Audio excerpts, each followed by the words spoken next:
Hello guys, welcome back to my channel.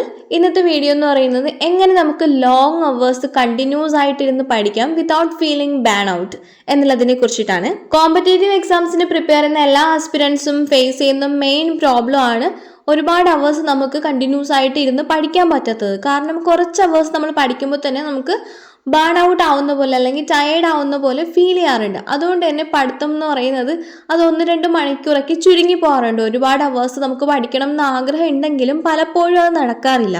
ഇനി ഞാൻ share ചെയ്യാൻ പോകുന്ന കുറച്ച് കാര്യങ്ങൾ നിങ്ങളുടെ സ്റ്റഡീസിൽ ഉൾപ്പെടുത്താന്നുണ്ടെങ്കിൽ നിങ്ങൾക്കും 8+ അവേഴ്സ് ഡെയിലി ഇരുന്ന് പഠിക്കാൻ വേണ്ടിയിട്ട് പറ്റും. ഫസ്റ്റ് നിങ്ങൾ ചെയ്യേണ്ടത് build a positive mind set എന്നുള്ളതാണ്. കാരണം എല്ലാവരും ജോലി മേടിക്കുക എന്നുള്ള ലക്ഷ്യത്തോടെയാണ് പഠിക്കുന്നത്. പക്ഷെ ആ ഒരു പഠനം എന്ന് പറയുന്ന ആ ഒരു പ്രോസസ്സിനെ ആരും ഇഷ്ടപ്പെട്ടല്ല ചെയ്യുന്നത്. നമുക്കതൊക്കെ വലിയൊരു ബേർഡൻ ആയിട്ടാണ് എപ്പോഴും ഫീൽ ചെയ്യുന്നത്. ഇന്ന് എണീറ്റ് ഇത്ര അവേഴ്സ് പഠിക്കണമല്ലോ, ഇത്രയും കാര്യങ്ങൾ ഇത്രയും പോർഷൻസ് കംപ്ലീറ്റ് ചെയ്യണമല്ലോ, അങ്ങനെ ഒരു ബേർഡൻ ആയിട്ടാണ് നമ്മൾ കണ്ടുകൊണ്ടിരിക്കുന്നത്. പക്ഷെ പഠനം എന്ന് പറയുന്നത് അത്രയും എൻജോയ് ചെയ്ത് നമ്മൾ ചെയ്യുമ്പോൾ മാത്രമാണ് നമുക്ക് അതിൽ നിന്ന് ഒരു പ്രോപ്പർ ആയിട്ടുള്ള റിസൾട്ട് കിട്ടുന്നത്. സോ എപ്പോഴും പഠിക്കാൻ വേണ്ടിയിട്ട് ഇരിക്കുമ്പോൾ അത് ഇഷ്ടപ്പെട്ട് തന്നെ പഠിക്കുക. You should build a positive mind set for what you are studying. Next ചെയ്യേണ്ടത് make a comfortable study space എന്നുള്ളതാണ്. നമുക്കൊരു പ്രോപ്പർ ആയിട്ടുള്ള സ്റ്റഡി പ്ലേസ് ഉണ്ടായിരിക്കണം. അതിപ്പോൾ ടേബിള് ചെയർ തന്നെ ആയിരിക്കണം എന്നില്ല. ഏതെങ്കിലും വീട്ടിലെ ഏതെങ്കിലും ഒരു സ്പേസ് ആയിരിക്കാം, അല്ലെങ്കിൽ ടെറസ് ആയിരിക്കാം, അല്ലെങ്കിൽ ബാൽക്കണി ആയിരിക്കും. വേറെ എവർ ഇറ്റ് ഈസ്, നിങ്ങൾക്ക് അത്രയും കംഫർട്ടബിൾ ആയിട്ടുള്ള ഒരു സ്ഥലം ആയിരിക്കണം. ആ ഒരു സ്ഥലം കാണുമ്പോൾ തന്നെ നിങ്ങൾക്ക് പഠിക്കാൻ വേണ്ടിയിട്ടുള്ള ഒരു മോട്ടിവേഷൻ വരണം. അവിടെ നല്ല നല്ല കോട്ട്സ് ഒക്കെ വെച്ചിട്ട് അവിടെ പ്ലേസ് ചെയ്യാം, അല്ലെങ്കിൽ സ്റ്റിക്കി നോട്ട്സ് ഒക്കെ യൂസ് ചെയ്ത് നല്ല മോട്ടിവേഷണൽ കോട്ട്സ് ഒക്കെ എഴുതി വെക്കാം. നന്നായിട്ട് ബുക്സ് ഒക്കെ വെച്ച് അറേഞ്ച് ചെയ്ത് വെച്ചിരിക്കുന്ന ആ ഒരു സ്റ്റഡി സ്പേസ് കാണുമ്പോൾ തന്നെ നമുക്കൊരു മോട്ടിവേഷൻ തോന്നണം ഇവിടെ ഇരുന്ന് പഠിക്കാൻ വേണ്ടിയിട്ട്. അതുപോലെ തന്നെ ഒരു സ്റ്റഡി സ്പേസ് എന്ന് പറയുന്നത് നല്ല കാറ്റും വെട്ടവും വെളിച്ചവും ഒക്കെ വരുന്ന ഒരു സ്പേസ് ആയിരിക്കണം. ഒരിക്കലും ഒരു ഡാർക്ക് റൂമിലൊന്നും ഇരുന്ന് പഠിക്കാൻ വേണ്ടിയിട്ട് നോക്കരുത്. അത് നിങ്ങളുടെ കണ്ണിന് ഒരുപാട് സ്ട്രെയിൻ ചെയ്യും, ഉറക്കം വരാൻ വേണ്ടിയിട്ടുള്ള ചാൻസസ് ഉണ്ട്. സോ എപ്പോഴും നല്ല വെട്ടവും വെളിച്ചവും ഉള്ള സ്ഥലത്ത് തന്നെ ഇരുന്ന് പഠിക്കാൻ വേണ്ടിയിട്ട് നോക്കുക. നെക്സ്റ്റ് ചെയ്യേണ്ടത് set up a timer four studying എന്നുള്ളതാണ്. കാരണം നമ്മൾ എപ്പോഴും ഒരു ടൈമർ വെച്ചിട്ട് പഠിക്കാൻ വേണ്ടി നോക്കുമ്പോൾ അത് അത്രയും എഫിഷ്യൻ്റ് ആയിട്ട് പ്രൊഡക്റ്റീവായിട്ട് നമുക്ക് പഠിക്കാൻ വേണ്ടിയിട്ട് പറ്റും. ഞാൻ എൻ്റെ പ്രീവിയസ് വീഡിയോയിൽ ഓൾറെഡി മെൻഷൻ ചെയ്തിട്ടുണ്ടായിരുന്നു ഫോറസ്റ്റ് ആപ്പിനെ കുറിച്ചിട്ട്. ഫോറസ്റ്റ് ആപ്പ് മിക്ക കോമ്പറ്റേറ്റീവ് എക്സാംസിന് പ്രിപ്പയർ ചെയ്യുന്നവരും യൂസ് ചെയ്യുന്ന ഒരു ആപ്ലിക്കേഷനാണ്. നമുക്കതിൽ 30 മിനിറ്റ്സ് അല്ലെങ്കിൽ 1 അവർ ടൈമർ സെറ്റ് ചെയ്തിട്ട് പഠിക്കാൻ വേണ്ടിയിട്ട് സ്റ്റാർട്ട് ചെയ്യാം. സക്സസ്ഫുള്ളി ആ ഒരു പെർട്ടിക്കുലർ ടൈം കംപ്ലീറ്റ് ആക്കി കഴിയുമ്പോൾ അവിടെ ഒരു ട്രീ ഉണ്ടാവും. അതുപോലെ ഒരുപാട് ടൈമർ നിങ്ങൾ സെറ്റ് ചെയ്ത് വെച്ച് പഠിച്ചു കഴിയുമ്പോൾ ഒരുപാട് ട്രീസ് ഉണ്ടാവുന്നത് കാണാം. പിന്നെ ഇടയ്ക്ക് വെച്ച് നിങ്ങൾ ആ ഒരു ടൈം സ്റ്റോപ്പ് ചെയ്തിട്ട് നിങ്ങൾ വേറെ എന്തെങ്കിലും കാര്യം ചെയ്യാൻ പോകുന്നുണ്ടെങ്കിൽ ആ ഒരു ട്രീ അവിടെ വളർന്നു വരുന്ന ട്രീ നശിച്ചു പോകും. സോ അങ്ങനെയാണ് ഒരു ആപ്ലിക്കേഷൻ വർക്ക് ആവുന്നത്. എൻഡ് ഓഫ് ദ ഡേ നിങ്ങൾക്ക് കാണാൻ പറ്റും എത്ര അവേഴ്സ് നിങ്ങൾ ടോട്ടൽ ആ ഒരു ഡേ പഠിക്കാൻ വേണ്ടി സ്പെൻഡ് ചെയ്തു എന്നുള്ളത്. നെക്സ്റ്റ് ശ്രദ്ധിക്കേണ്ട പ്രധാന ഒരു കാര്യം എന്ന് പറയുന്നത് ലോ ഓഫ് ഡിമിനിഷിങ് റിട്ടേൺസ് എന്നുള്ളതാണ്. എക്കണോമിക്സ് പഠിച്ചവർക്ക് അറിയായിരിക്കും എന്താണ് ലോ ഓഫ് ഡിമിനിഷിങ് റിട്ടേൺസ് എന്നുള്ളത്. സ്റ്റഡീസിൽ ബിഗിനേഴ്സ് വരുത്തുന്ന ഒരു വലിയ മിസ്റ്റേക്കാണിത്. കാരണം നമ്മൾ കണ്ടിന്യൂസ് ആയിട്ടിരുന്ന് പഠിക്കാന്നുള്ളത്, നമ്മൾ അത്രയും ബേൺ ഔട്ട് ആണ്, ടയേർഡ് ആണ് എന്നുള്ളൊരു സിഗ്നൽസ് നമ്മുടെ ബോഡി നമുക്ക് തന്നു കഴിഞ്ഞാലും നമുക്കത് അറിയാമെങ്കിലും നമ്മൾ പിന്നെയും ഇരുന്ന് പഠിച്ചുകൊണ്ടിരിക്കും കണ്ടിന്യൂസ് ആയിട്ട്. ലോ ഓഫ് ഡിമിനിഷിങ് റിട്ടേൺസിൽ പറയുന്ന കാര്യം എന്ന് പറയുന്നത് നമ്മൾ കണ്ടിന്യൂസ് ആയിട്ട് ഒരേ സെയിം പ്രവൃത്തി തന്നെ ഒരുപാട് നേരം ചെയ്തുകൊണ്ടിരിക്കുമ്പോൾ അതിൽ നിന്ന് കിട്ടുന്ന ഒരു ഔട്ട്കം റിസൾട്ട് എന്ന് പറയുന്നത് അത് ഡിമിനിഷ് ആയിക്കൊണ്ടിരിക്കും, അല്ലെങ്കിൽ ഡിക്രീസ് ആയിക്കൊണ്ടിരിക്കും, കുറഞ്ഞുകൊണ്ടിരിക്കും. അത് തന്നെയാണ് പഠനത്തിൻ്റെ കാര്യത്തിലും സംഭവിക്കുന്നത്. നിങ്ങൾ എത്ര അവേഴ്സ് പഠിക്കുന്നു എന്നുള്ളതിലല്ല, എത്ര പ്രൊഡക്റ്റീവായിട്ട് പഠിക്കുന്നു എന്നുള്ളതിലാണ് കാര്യം. ആ ഒരു ക്വാളിറ്റി ടൈം നിങ്ങൾ പഠനത്തിന് വേണ്ടി കൊടുക്കുന്ന ഒരു ക്വാളിറ്റി ടൈമാണ് ഇമ്പോർട്ടൻ്റ് ആയിട്ടുള്ളത്. സോ എത്ര അവേഴ്സ്, ഇപ്പോൾ ഓരോ അവേഴ്സ് ഇങ്ങനെ 8 മണിക്കൂർ പഠിക്കണം എന്ന് സെറ്റ് ചെയ്ത് വെച്ചിട്ട് ആ ഒരു അവേഴ്സ് കംപ്ലീറ്റ് ആക്കാൻ വേണ്ടിയിട്ട് എന്തൊക്കെയോ വാരി വലിച്ച് പഠിക്കുന്നു. അങ്ങനെ വരുമ്പോഴത്തേക്കും ഒരിക്കലും പഠനം അത്രയും എഫിഷ്യൻ്റ് ആൻഡ് പ്രൊഡക്റ്റീവ് ആവത്തില്ല. ഓരോ മണിക്കൂർ കഴിയുമ്പോഴും നിങ്ങളുടെ ആ ഒരു റിട്ടേൺസ് എന്ന് പറയുന്നത് ഡിമിനിഷ് ആയിക്കൊണ്ടിരിക്കുകയാണ്.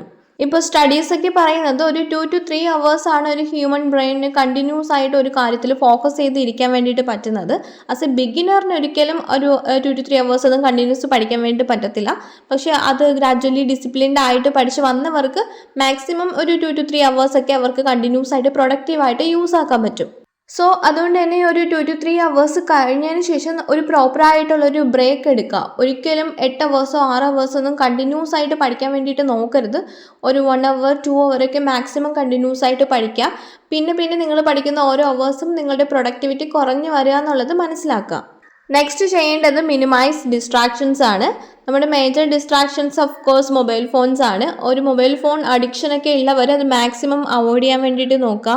നമ്മൾ പഠിക്കാൻ വേണ്ടിയിട്ട് ഇരിക്കുന്ന സമയത്ത് സ്മാർട്ട് ഫോണൊക്കെ ഉണ്ടെങ്കിൽ അതിപ്പോൾ പാരൻസിൻ്റെ കയ്യിൽ കൊടുക്കുകയോ വേറെ റൂമിൽ വയ്ക്കുകയോ ചെയ്യുക. എന്നിട്ട് നിങ്ങളുടെ സ്റ്റഡി സ്പേസിൽ ഇരുന്നിട്ട് പഠിക്കാൻ വേണ്ടിയിട്ട് നോക്കുക. ഒരിക്കലും മൊബൈൽ ഫോൺസ് അടുത്ത് വെച്ച് പഠിക്കാതിരിക്കുക. പിന്നെ ഒരുപാട് കുട്ടികളുണ്ട്, അവർ ഫോൺ വഴി അല്ലെങ്കിൽ ലാപ്ടോപ്പ് ത്രൂ ഒക്കെയാണ് പഠിക്കുന്നത്. ഓൺലൈൻ ക്ലാസ്സസ് ഒക്കെ അറ്റൻഡ് ചെയ്ത് അങ്ങനെ പഠിക്കുന്നവരുണ്ട്. അപ്പോൾ നിങ്ങൾ ഓരോ ആപ്ലിക്കേഷനൊക്കെ യൂസ് ചെയ്തിട്ട് ഡിസ്ട്രാക്റ്റഡ് ആവാതിരിക്കാൻ വേണ്ടി നോക്കുക. അതായത് ഒരുപാട് ആപ്ലിക്കേഷൻസ് അവൈലബിൾ ആണ്. ഇപ്പോൾ പഠിക്കുന്ന ടൈമിൽ വേറൊരു മോഡിലേക്ക് ആക്കിയിട്ട് നോട്ടിഫിക്കേഷൻസ് കോൾസ് ഒന്നും വരാതിരിക്കാൻ വേണ്ടിയിട്ട്. സോ അങ്ങനെയുള്ള പ്രൊഡക്റ്റീവ് ആയിട്ടുള്ള ആപ്ലിക്കേഷൻസ് ഒക്കെ യൂസ് ചെയ്തിട്ട് മാക്സിമം നിങ്ങളുടെ പഠനത്തിൽ മാത്രം കോൺസെൻട്രേറ്റ് ചെയ്യുക. നെക്സ്റ്റ് മേജറായിട്ട് ചെയ്യേണ്ട ഒരു കാര്യം എന്ന് പറയുന്നത് സെറ്റപ്പ് ഷെഡ്യൂൾസ് എന്നുള്ളതാണ്. കാരണം എപ്പോഴും നമ്മൾ പഠിക്കുന്ന സമയത്ത് ഷെഡ്യൂൾസ് കീപ്പ് ചെയ്തിട്ട് പഠിക്കാൻ വേണ്ടി നോക്കുക. ഇപ്പോൾ ഉറങ്ങുന്നതിന് മുന്നേ പിറ്റേ ദിവസത്തേക്കുള്ള ടു ഡു ലിസ്റ്റ് എഴുതി വെക്കുക, അല്ലെങ്കിൽ ഒരു വീക്ക്ലി പ്ലാൻ, മന്ത്ലി പ്ലാനർ അങ്ങനെയൊക്കെ സെറ്റ് ചെയ്ത് വെച്ചിട്ട് ആ ഒരു ഷെഡ്യൂൾ അനുസരിച്ച് പഠിക്കുമ്പോൾ ഓരോ ദിവസം എണീക്കുമ്പോഴും നമുക്ക് ഇന്ന് എത്ര പോർഷൻസ് ഇന്ന് കംപ്ലീറ്റ് ആക്കണം എന്നുള്ളൊരു ഐഡിയ മുന്നേ ഉണ്ടാവും. നിങ്ങൾക്കായിട്ട് എപ്പോഴും ഒരു സ്റ്റഡി റൊട്ടീൻ അല്ലെങ്കിൽ സ്റ്റഡി ഷെഡ്യൂളൊക്കെ കീപ്പ് ചെയ്തിട്ട് പഠിക്കാൻ വേണ്ടി നോക്കുക. അപ്പോൾ നിങ്ങളുടെ സ്റ്റഡീസ് എപ്പോഴും ഓർഗനൈസ്ഡ് ആയിരിക്കും. ഒരുപാട് അവേഴ്സ് ഇരുന്ന് പഠിക്കാനും അത്രയും പ്രൊഡക്റ്റീവായിട്ടും പഠിക്കാനും ഹെൽപ്പ് ചെയ്യുന്ന ഒരു ടിപ്പാണ് ആക്റ്റീവ് ആൻഡ് പാസീവ് സ്റ്റഡിയിങ് എന്നുള്ളത്. ആക്റ്റീവ് സ്റ്റഡിയിങ് എന്ന് പറയുന്നത് നമ്മളിപ്പോൾ ലെക്ചേഴ്സ് അല്ലെങ്കിൽ ക്ലാസ് അറ്റൻഡ് ചെയ്തിട്ട് പഠിക്കുക, അത്രയും ആ കോൺസെപ്റ്റ് മനസ്സിലാക്കുന്ന ആ ഒരു പ്രോസസ്സിനെയാണ് ആക്റ്റീവ് സ്റ്റഡിയിങ് എന്ന് പറയുന്നത്. പാസീവ് സ്റ്റഡിയിങ് എന്ന് പറയുന്നത് ഇപ്പോൾ നിങ്ങളൊരു ലെക്ചർ കേട്ടിട്ട് അല്ലെങ്കിൽ ഒരു ക്ലാസ് കേട്ടിട്ട് പിന്നെ വീട്ടിൽ വന്നിരുന്ന് അതിനോടനുബന്ധിച്ചുള്ള ക്വസ്റ്റ്യൻസ് സോൾവ് ചെയ്യുന്നത്, ആ ഒരു പഠിച്ച കോൺസെപ്റ്റ് റീകോൾ ചെയ്യുന്നത്, ഇതൊക്കെയാണ് പാസീവ് സ്റ്റഡിയിങ് എന്ന് പറയുന്നത്. പഠനത്തിൽ ഒരു ആസ്പിരന്റിനെ ഏറ്റവും കൂടുതൽ ഹെൽപ്പ് ചെയ്യുന്നത് ആക്റ്റീവ് ആൻഡ് പാസീവ് സ്റ്റഡിയിങ് ആണ്. കാരണം റിവിഷൻ എന്ന് പറയുന്നത് എല്ലാ കോമ്പറ്റേറ്റീവ് എക്സാംസിൻ്റെയും ഒരു കീ ആണ്. നമുക്ക് സക്സസ് കിട്ടാൻ വേണ്ടിയിട്ടുള്ള ഒരു കീ ആണ് റിവിഷൻ എന്ന് പറയുന്നത്. നമ്മൾ പഠിക്കുന്നതിന് ഉപരി നമ്മൾ എത്രത്തോളം റിവൈസ് ചെയ്യുന്നു അത്രത്തോളം നമ്മൾ റാങ്കിലോട്ട് അടുത്തുകൊണ്ടിരിക്കുകയാണ്. സോ എപ്പോഴും നിങ്ങൾ പാസീവ് സ്റ്റഡിയിങ്ങിന് കൂടുതൽ ഇമ്പോർട്ടൻസ് കൊടുക്കുക. ഓക്കെ, ഇനി പറയാൻ പോകുന്നത് എങ്ങനെ ബേൺ ഔട്ട് ആവാതെ നമുക്ക് ഒരുപാട് അവേഴ്സ് ഇരുന്ന് പഠിക്കാം എന്നുള്ളതിനെ കുറിച്ചിട്ടാണ്. അപ്പോൾ ഫസ്റ്റ് നിങ്ങൾ ചെയ്യേണ്ടത് you have to recognise the signs and the symptoms of burn out. ഓരോരുത്തരുടെയും സ്റ്റഡിയിങ് കപ്പാസിറ്റി ഡിഫറെൻ്റ് ആയിരിക്കും. സോ നിങ്ങൾ എപ്പോൾ ബേൺ ഔട്ട് ആയിട്ട് ഫീൽ ചെയ്യുന്നോ അപ്പോൾ തന്നെ നിങ്ങളുടെ സ്റ്റഡീസ് സ്റ്റോപ്പ് ചെയ്തിട്ട് ആ ഒരു സ്പേസ് വിട്ട് വേറെ എവിടെയെങ്കിലും പോകാമെന്നുള്ളതാണ് ആദ്യം ചെയ്യേണ്ടത്. ബേൺ ഔട്ട് ആയി എന്ന് മനസ്സിലായി കഴിഞ്ഞാൽ പിന്നെ ആ ഒരു സ്പേസിൽ കണ്ടിന്യൂ ചെയ്യരുത്. You have to take time off from your studies. പഠിക്കുന്നത് പോലെ തന്നെ അത്രയും ഇമ്പോർട്ടൻ്റ് ആണ് പ്രോപ്പറായിട്ടുള്ള ബ്രേക്ക് എടുക്കുക എന്നുള്ളതും. ബ്രേക്ക് എടുത്തതിന് ശേഷം വന്ന് പഠിക്കുമ്പോഴും അത്രയും പ്രൊഡക്റ്റീവ് ആൻഡ് എഫിഷ്യൻ്റ് ആയിട്ട് പഠിക്കാൻ വേണ്ടിയിട്ട് പറ്റും. That's it for today. If you like this video, please like and subscribe my channel and see you guys in the next video. Bye bye.